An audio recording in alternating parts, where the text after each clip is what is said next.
點樣可以將自己嘅相片融入風景入邊呢？你一定要學會。今日呢，我就教大家嚟製作一個精美嘅原創視頻，呢個叫做鏡像融圖。你學識咗之後啊，可以將自己嘅照片融入一段非常之靚嘅風景入邊去。咁接落嚟呢，我會喺個手機入邊手把手咁樣操作一遍。你擔心唔記得嘅呢，記得將呢個視頻點讚收藏起嚟，等有時間嘅時候可以反反复复咁樣去練習下。咁跟住呢，我哋嚟到剪輯軟件咯。咁我哋點開始創作，將我哋平時影相影低落嚟嘅好靚嘅風景添加上去。咁我點呢個風景，再點新增。咁新增咗上去之後呢，第一時間佢可能有聲音嘅，我哋點呢個關閉完聲音。呢個呢叫視頻條。咁呢條白色嘅呢叫做分割線。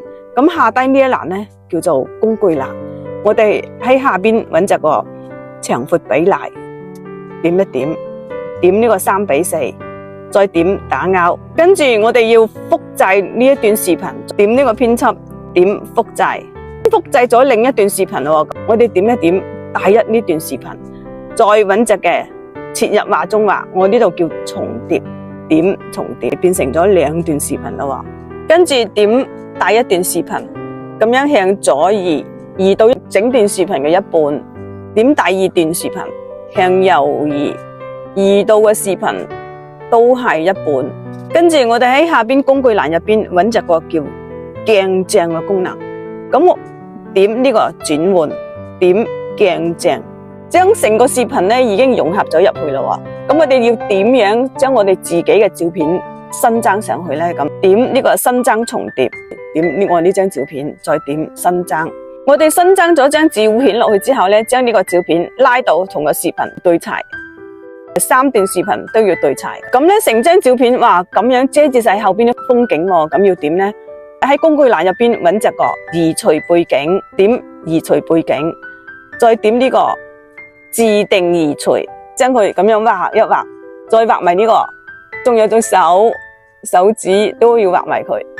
咁我哋呢將呢個圖像呢已經畫咗出嚟，點呢個勾啊，咁係咪啊？已經得翻個人像喺度，周圍呢都冇，但係呢呢度呢啲邊呢係咪融合唔到啊？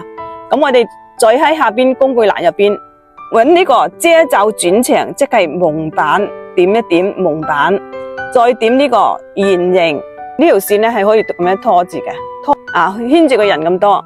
再呢度咧點一點呢個白色呢個羽化，將佢蒙咗少少落去。咁我哋咧已經係將佢融合晒。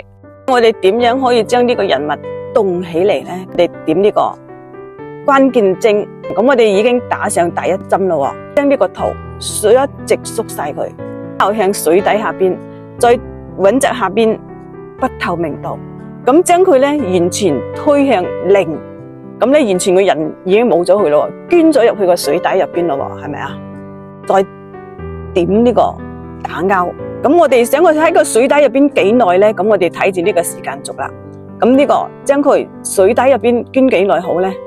我哋將佢3秒鐘出咗嚟，咁再點呢個關鍵針，咁打咗上第2針之後，再揾隻呢張相，咁我哋將呢張相咧慢慢蒙一路咁樣出嚟咧，咁我再揾隻不透明度點翻佢，呢張相咧逐漸好朦朧咁樣出翻嚟，咁我哋再點呢個打勾，將佢拖上少少，將佢放大少少，咁已經係好朦朧咁樣出現咗咯，喺個水底已經係咪啊？咁呢個照片咧已經好朦朧咁樣已經出咗嚟啦，再拖動呢個視頻，再點呢個關鍵針，咁個人物咧已經開始朦朧再出現咯。點呢個不透明度，再將佢透明少少，再現少少，再清少少，個人咧已經開始又清啲咯，係咪啊？點呢個打勾，將個人物向上推，再放大少少，點呢個不透明度。再將佢完全唔透明咁樣出現咗出嚟，係咪啊？再點打勾，我哋個人物係咪一直慢慢朦朧咁慢慢出現咗嚟？咁條視頻呢就已經做完咯。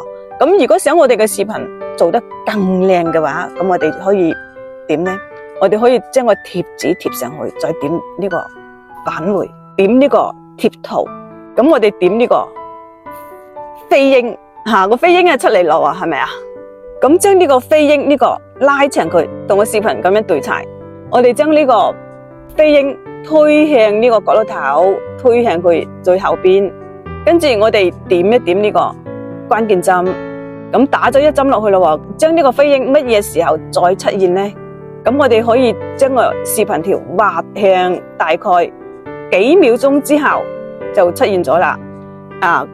咁再將個飛鷹飛到嚟呢個中間呢度，咁我哋再將佢滑動嘅視頻條滑動到6秒鐘度，再點呢個關鍵針，再將個飛鷹咧喺呢度飛走去啦。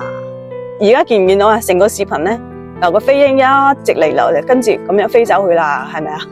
將個視頻拖翻向前面最前，我哋揾翻個音效，點返回，再點呢個音樂，點呢個音效。咁個雀仔咧喺度飛行嘅，咁我哋係咪整翻個雀仔叫嘅聲音咧？咁我哋呢個聽一聽，係咪啊？雀仔叫嘅聲音。咁我哋點加號，咁咧成個視頻咧就已經做好咗咯。